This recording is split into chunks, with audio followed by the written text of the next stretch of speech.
oon saanut olla mukana monien taiteilijoiden syntymässä.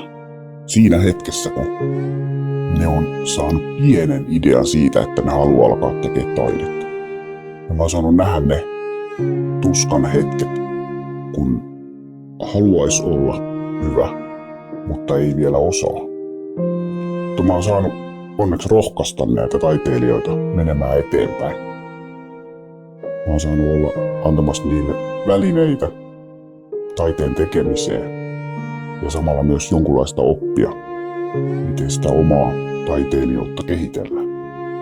Mä oon todistanut sen tuskan ja sen ahdistuksen ja sen pimeyden, mitä taiteilijoiden sisimmässä joskus on. Se ei ole kyllä kaikkien taiteilijoiden kohdalla totta, mutta jollakin on niin synkkää pimeyttä, että on pakko päästä tekemään se. Taiteen kautta purkautuu ulos se koko ahdistus.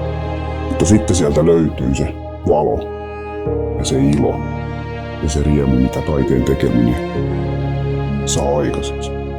Ja sitten tätä samaa iloa ja riemua tulee myös taiteen kokijoille, jotka pääsee näkemään niitä teoksia ja saa elää sen taiteilijan oman tunteen ulos.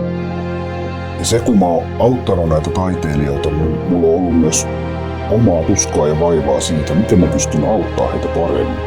Miten mä löydän heille kaikki välineet, tarvikkeet, kaikki mitä ne tarvitsee taiteen tekemiseen. Ja se on ollut yhtä tuskaa. Se on ollut kautta aikojen vaikeeta, koska niitä välineitä on niin paljon ja se etsiminen on niin tuskasta sen takia, että löydetään just sille taiteilijalle ne omat